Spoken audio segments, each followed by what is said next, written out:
Hürmetli kollegalarım, master-klassımızı başlayırız. Bugünkü master-klassımızın teması Abdülhay Sabitov'ның тәүге соклану хикәясе эчтәлегендәге хис дип атала. Белгәнегезчә, безнең укучылар татар теленнән дә югары сыйныфларда имтихан тапшыралар. Һәм имтихан безнең сочинение язалар имтиханда текст нигезендә. Һәм укучыларны без башлангыч һәм урта сыйныфлардан имтиханга әзерләргә тиеш. Укучы текстны тирәнтен аңларга тиеш. Бүгенге мастер-класста без үстерелешле проблемалар һәм коммуникатив технологияларны кулланырбыз. Һәм әгез һәр хикәянең үзенә күчәбез. Сезнең алдыгызда Абдülhay Sabitovның тәүге соклану дип атала торган хикәясе. Бу хикәя сездән ни тәэсирләр калдырды? Кайсы җавап бирәсез? Бу хикәяне укыганда күп төрле хисләр килә. Иң беренче балык тотканда, малайлар балык тотканда ниндер шатлык, куаныч эчкә сыймый торган кичерәсең. Инде аннары балык тоткач, ул балыкның матурлыгына сокланабыз.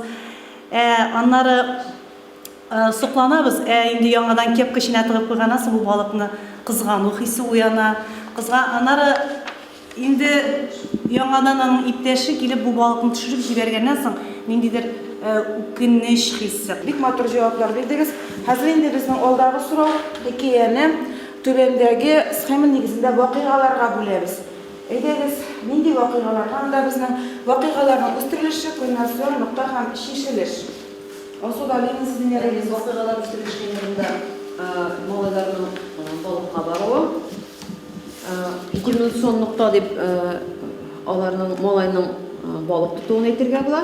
Һәм инде шишелеш ул балык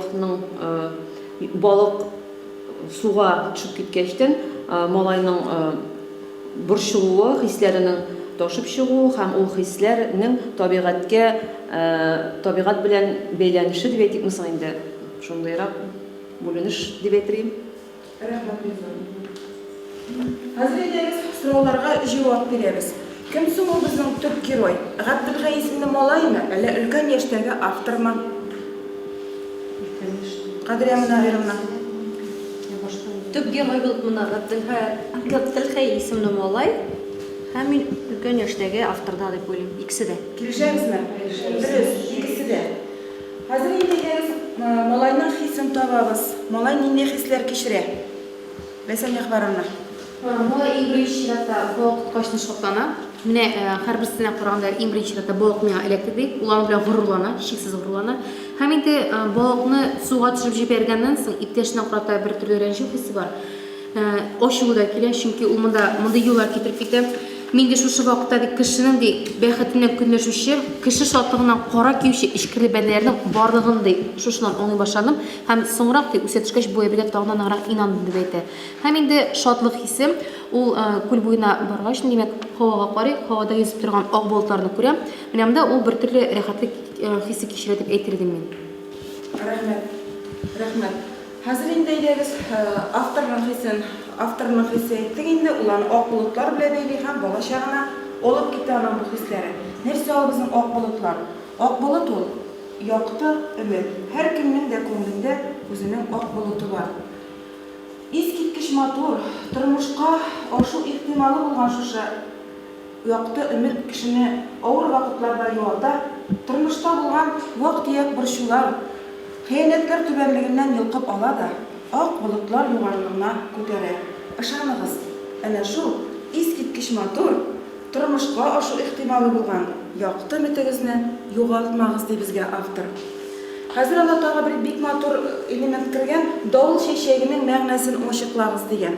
Давыл чәчәген сезнең күргәнегез бар. Ул безнең мөслим тугайларында бик күп үсә һәм халыкның ышануы буенча бу чәчәкне үзәргә ярамый. Ни өчен үзәргә ярамый? Чөнки давыл чыга. Һәм инде халык бик курыккан бу чәчәкне үзүдән. Әсәрдә малай бу чәчәкне үзәме? Уларна давыл чыгамы? Юк. Чыга малай бу. Чыга ул. Кайда чыга ул? Күңелендә чыга. Карагыз әле нинди оста итеп китереп чыгара безгә автор. Давыл чәчәге. Давыл нәрсә ул? Табигать тынычсызлыгы. Венера Супахова. Ол енді малайның көңілінде болған ошу ренжу. Әйді шешек, ансында шушы кульминацион ноктаның ошылуы.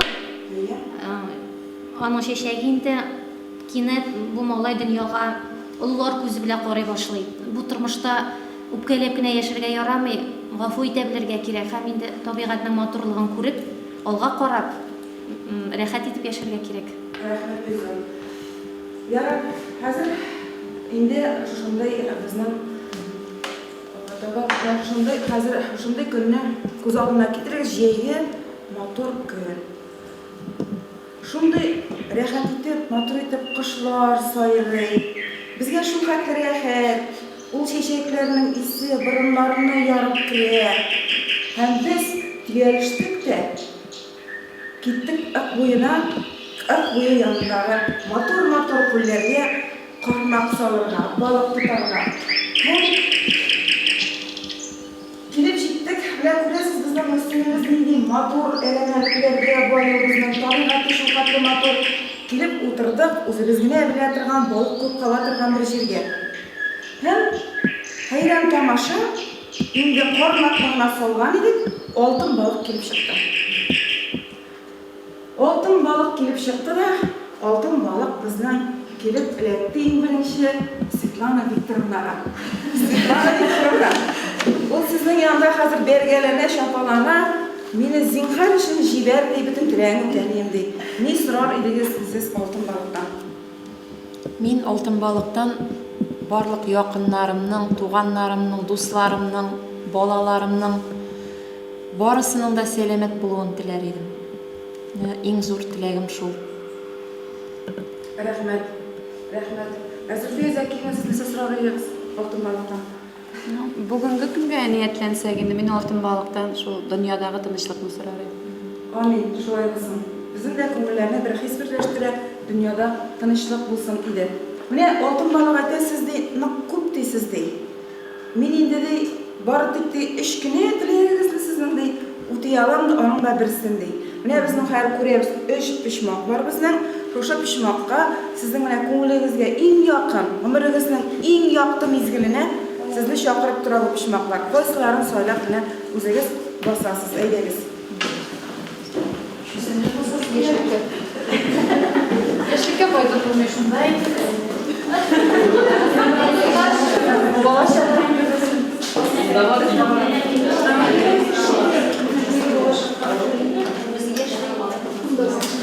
Болашаққа қайтуымның тілегі шунда. Әти біріншіден әтині көресім келе, екіншіден мәшәқатсіз сабый бала боласым келе, бірнеңде де қайғысыз, ауырлықларсыз яшау нешетер шолай бет. Биде истәлекле көннәр торып, менә искә төшерә башласам, килп кенә иттереп, бик матур көннәр искә төшә. Ниндер күңелгә рәхәт булып китә шул, ул бит инде ниндер сиңа яхшы эмоция калдырган көннәр була инде. Шуңа күрә аларны искә төшергәннән соң күңелдә рәхәтлек хисе туа. Шуңа шушы иң истәлекле көнгә бастым. Олы кешенең аның нәрсә инде уенда яшьлеккә кайтасы килә. Хәзер бит инде ниндер проблемалар булмас иде. Яшь чакта бит инде безнең проблемаларны әти-әниләр безгә булышкан. Автор менә Габдулхай Сабитов үзе кайсы пишмакны сөйләр иде микән? Балачагын. Чынлап та шулай. Һәм инде ул инде башында ук безнең балык тоту вакыйгасы белән башланган иде әсәр. Балык тоту вакыйгасы белән ул аны тәмамлап та куя. Һәм алтын балыгына олыгайгач ни өчен кирәк? Әлбәттә, балачагына алып кайту өчен. Балачак кешенең иң бәхетле чоры ди автор. Һәм инде безгә теманы табарга вакыт җитте. Төп тема ничек дип әйтелә? Ничек дип уйладыгыз? Хикәянең төп темасы булып, баланың бүтән булган сабырлыгын җыеп, үзе җиңүе дип уйлыйм. Дөрес. Дөрес. Килешәбезме?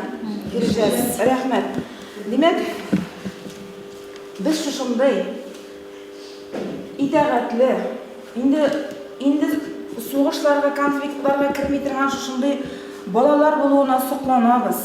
Бу малайның олыларча дөньяга карый белүе белән, үзен шул хәтле яхшы тотуы белән без аңа сокланып карыйбыз. Һәм шушындый матур әдәби әсәрләрне күбрәк укытыйк балаларга, күбрәк укыйк.